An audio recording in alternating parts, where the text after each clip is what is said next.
No one is asking the American public whether they want another regime change war. No one is asking Trump voters whether they want another regime change war. Nobody cares. So it's going to happen no matter what people think. In fact, if it does happen, it will likely happen at a time when most Americans had no idea it was about to happen. In other words, it'll be a huge surprise to everyone if this happens. Tucker Carlson believes that we are going to engage in a regime change war with Venezuela, whether we like it or not. What are your 2 cents, Cenk? Yeah, I think this is part of the Great Awakening. So this isn't just about Israel or Epstein anymore.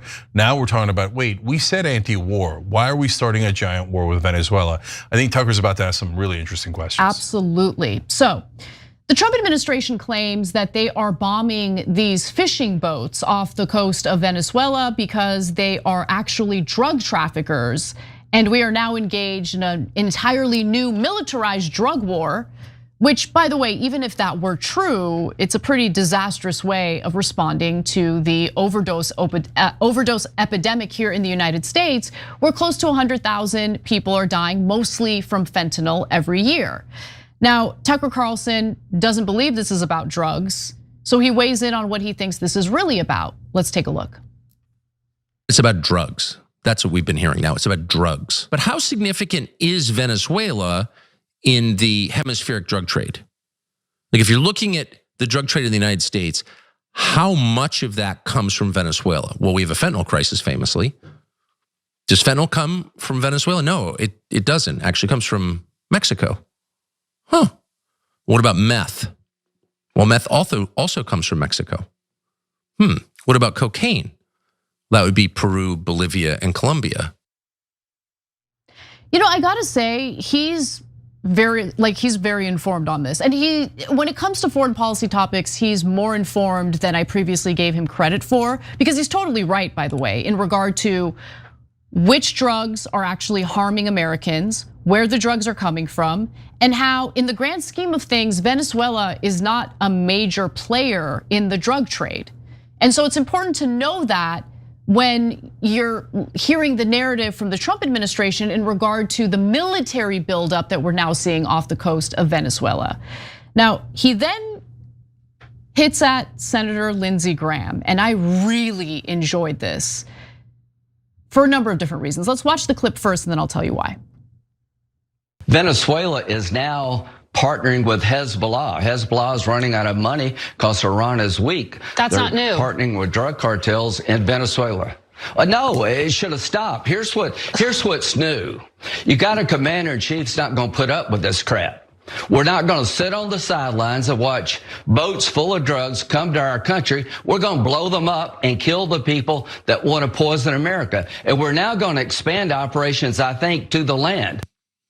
We're not going to torture you by replaying that tape, but if you rewind it in your spare time to the point where he says, and I'm quoting, "We're going to kill people," you can see a little shiver of excitement go through his aging frame. We're going to kill people. We're going to kill people, and we're going to kill them, as Lindsey Graham just explained, because Hezbollah in Lebanon. Okay, what does that have to do with us? Have a lot of Americans been killed by Hezbollah in the United States with money from Venezuela? If so, when did that happen? Can you prove it? That's a good question. And obviously he's implying here, why are we engaging in a potentially devastating war when Hezbollah isn't harming Americans? So why would we do this? And I think that's a important statement to make. And guys, even if you don't like what's happening in Venezuela, and that's totally fine. I don't like what's happening in Venezuela. It doesn't mean that I want to use our resources and risk the lives of our soldiers in engaging in a regime change war in Venezuela because I don't like the regime there. Yeah. So first of all, to that point, that's a lot of these points are actually super simple. What's different now than before is the right wing is also making those simple, correct, obvious points. I know, but it's like the most white pilling thing that's happening in the country right now. No, absolutely. Is that blue I see? Is that a white pill you see? Yes, yeah. It is. So look, again, I've been saying this the last couple of days and weeks.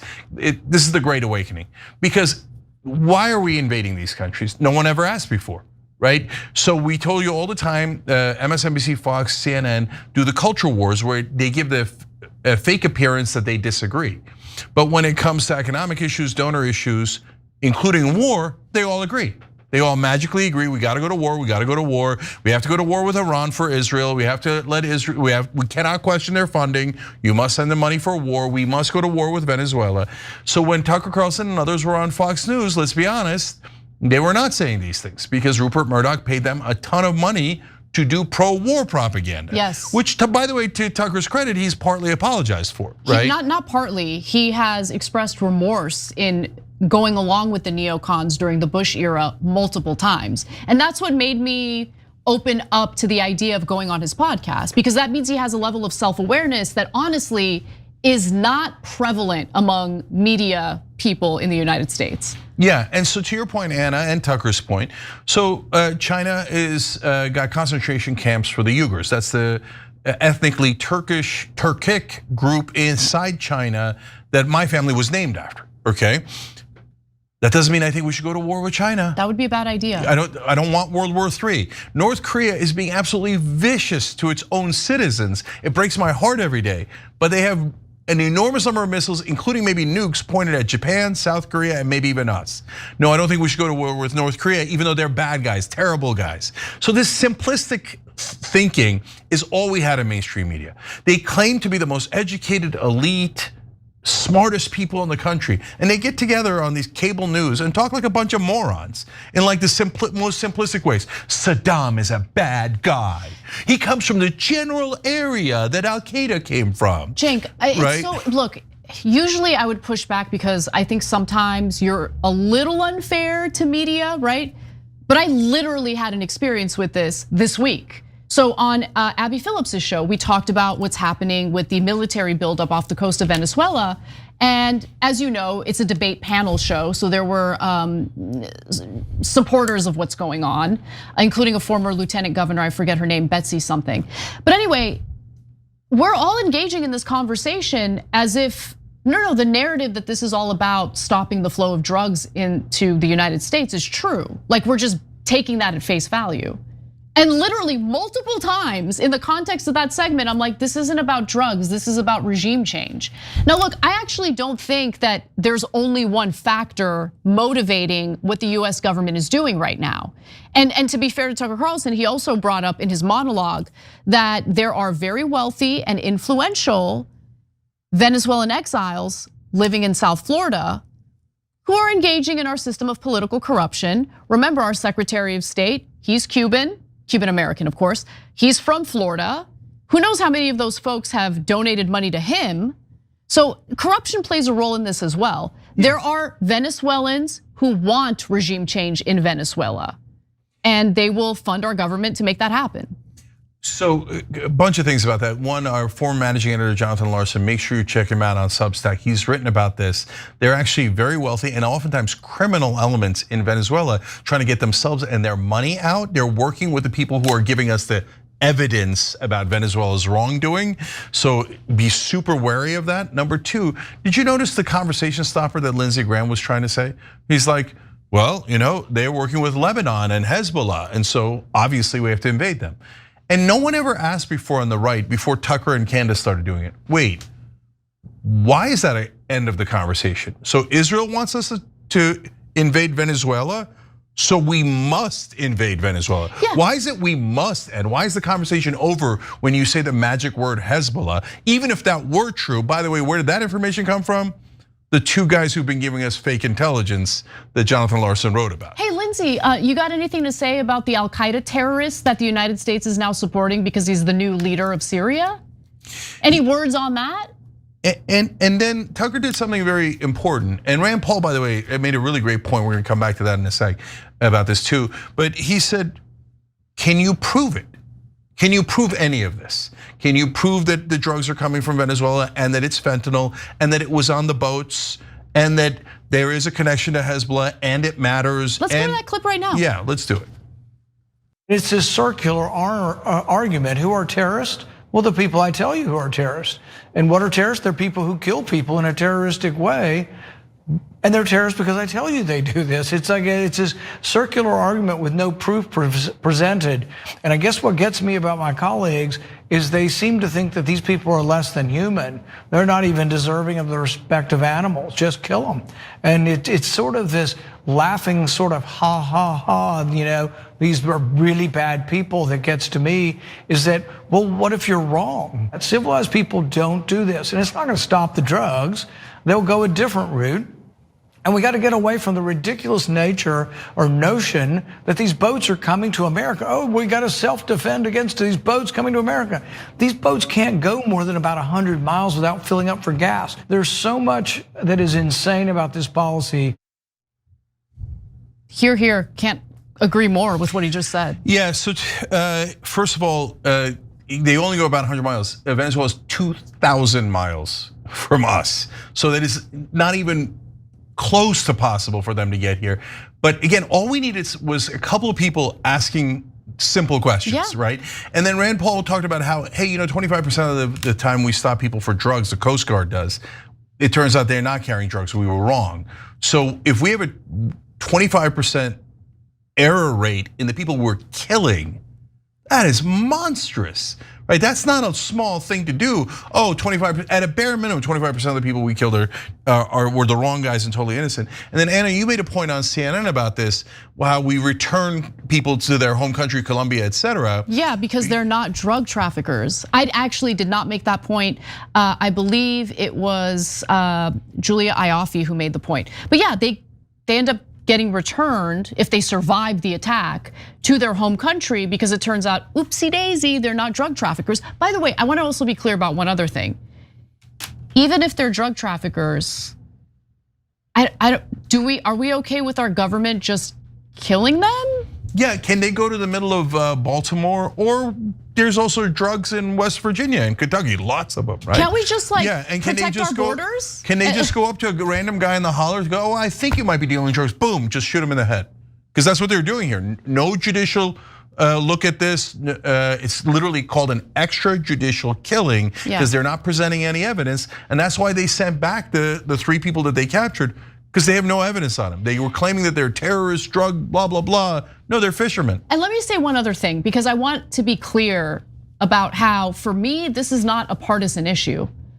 The Obama administration took a look at the Bush administration's war crimes, including the excessive use of drone strikes, and expanded it. Okay, Obama took Bush's drone war and put it on steroids. And we were very critical of it then. I'm critical of it now. I don't care if this is a Democratic administration or Republican administration. The way that we behave on the international stage matters. And killing potentially innocent people is just a devastating thing to do. It's immoral. But also, we should be considering blowback, guys. And we should be considering the fact that we have now soured our relationship with Colombia as a result of this, and Colombia was a longstanding ally. Okay, now with all that context, let's get to Colonel Douglas MacGreggor, that portion of Tucker Carlson's episode, because I think he is obviously knowledgeable, okay? He has a firm grasp of foreign policy, the potential blowback, and more importantly, the unforeseen consequences that the Trump administration should be considerate about as they potentially make their way closer to a regime change war, boots on the ground in Venezuela. I recently went into DC and I talked to some people. Some of the people I talked to are just below the decision maker level. And it ultimately boiled down to it's time for us to be strong again. As though bombing hapless people in Venezuela or Colombia or Nicaragua or anywhere in Latin America is testimony to our greatness as a nation. And then of course the final straw is, well, we've got to destroy the drug problem where it originates. Well, I've got a big flash of the obvious. The drug problem originates here inside the United States. So, bombing these places isn't going to stop anything. It's not going to improve anything. It may turn out to rally all of Latin America against us. The evil Yankee who's intervening yet again inside Central and South America. We're blamed for almost everything that's wrong down there. All we're doing is saying, I guess you're right. Look what we're doing now. It's not going to change anything. But that means you've got to come home. This seems to be the thing that no one in Washington wants to do. Somebody said, Doug, what do you want to come home for? That bit of insight was important to hear. It's important to know what the thinking in Washington is. But with that in mind, final video. This is Colonel MacGreggor talking about guerrilla groups and drug cartels and various threats to our soldiers should we decide to put boots on the ground in Venezuela. Mrs. Machado, I don't know if she's married or not, so I call her Mrs. She may just be Miss Machado. She's the lady that just won the Nobel Peace Prize, and she's from Venezuela. And she said, if we're liberated by the US Armed Forces and they remove Maduro, our first act will be to move the Venezuelan embassy to Jerusalem. What does that have to do with? I'm completely confused. Like what? Well, you can't be that confused. I think she's hit on something very important. She's figured out where the power lies, and she's playing to the audience that makes the decisions. You're talking about this democracy business. We've always been a republic with limited democracy, but I think we can pretty much conclude that we're ruled now by a small group of extraordinarily wealthy people, billionaire oligarchs. So, because of the political projects and political agenda of foreign countries, whether it be regime change in Venezuela, what's going down in Jerusalem, none of this impacts us as Americans.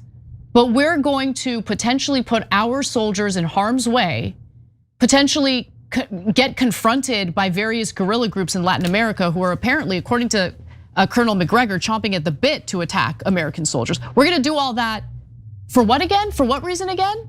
Something about Lebanon. Okay, so Hezbollah. Okay, guys, a couple of things here is so important. First, I love the free speech. I love the marketplace of ideas. I'm okay if you call me corny about that and earnest and all that stuff. Because look, before when we had just mainstream media, everybody's sheep herded into these. Okay, you a Republican, Democrat, you have to hate each other. Don't ever ask questions about war or anything else. All it took was a couple of guys, Tucker Carlson, Rand Paul, Tom Massey, etc., to ask a couple of questions. And all of a sudden, we got a marketplace of ideas, and people are going, "Wait, why? Wait, I thought Trump was the anti-war candidate." Yeah. And then, wait a minute, didn't we all conclude as a country that the war on drugs doesn't work? That the real problem is demand, not supply? That you can kill and spend as much money as you could possibly spend on trying to end the source. You're never going to end it because people want to make money. They're going to make money by meeting the demand in this marketplace. By the way, it's partly capitalism, right? You can't end capitalism, and it's kind of an attack on that. But the last thing that the colonel said was super important. There's the right wing waking up and going, it's the billionaire oligarchs. Yeah. That's who rules us. And it's not just about, like, she's right, she's going, we will move our embassy from Tel Aviv to Jerusalem because that's what the pro-Israel radicals in America want. So don't worry, Venezuela will serve Israel. Why would that be relevant to America? No, it's only relevant to Larry Ellison and a couple other people, right? And they demand that all of American foreign policy, even about Venezuela, be about Israel instead. Yeah. It's unbelievable. And Marco Rubio has two problems here. One is he's funded by Larry Ellison, gave him $5 million that we know of, probably a hell of a lot more than that, back in 2016 when he was running against Trump, and only when he had already stamped on his head pro-Israel. And Marco Rubio said, I will serve Israel loyally. And Ellison then gave $5 million to a super PAC. But on top of that, Marco Rubio now realizes, hey, wait a minute, nobody's working for America anymore. And I'm Cuban, and my heritage and wants Cuba back for us.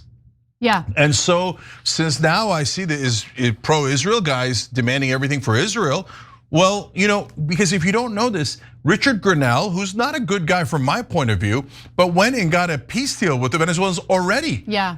And the Venezuelans agreed, and Trump said this on tape too, to give us all the oil contracts. So the oil companies were ecstatic, and then Marco Rubio comes in and goes, no. One, Israel doesn't agree, And two, if we get the oil deal, then we're gonna let Venezuela go. But I want to knock out Venezuela so I can knock out Cuba. That's exactly right. Right. So that's what I was talking about when I said there are multiple factors motivating the Trump administration to go forward with everything that's been going on with Venezuela. Marco Rubio hates the fact that he believes Venezuela is providing material support to Cuba, and he wants regime change in Cuba. That's exactly right. So which part of this is America first? None of it. None of it. It's Israel first, Cuba second, Venezuela third. I mean, we're not even in the picture. This has nothing to do with helping American citizens. Nothing. And we're about to start a giant war. Half our fleet is surrounding Venezuela, and there's not even any debate about it. It's crazy. At least with Iraq, there was a giant debate. But your only hope, guys, now, this is the most ironic thing ever, is the oil companies are super pissed at Rubio because they're like, we had it. We were threatening war for us. That's how we normally do it. And then we got it. We're gonna rob the Venezuelan people on behalf of the oil companies. They're like, take the deal. And Rubio's like, no, Cuba second. So it's disgusting. So now we need the oil companies to topple Rubio so we can do a corrupt deal with Venezuela on their behalf of the oil companies so we don't go to war. At the end of that episode, with the interview that Tucker Carlson did with the former addict, they weigh in on what can be done here to actually effectively tackle the overdose epidemic. I'm giving you that note because I think it's important. He obviously cares about that issue. I care about it deeply as well as someone living in LA who witnesses people dying on the streets on a daily basis. So please check that out. We'll include a link in the description box. Every time you ring the bell below, an angel gets his wings. Totally not true, but it does keep you updated on our live shows.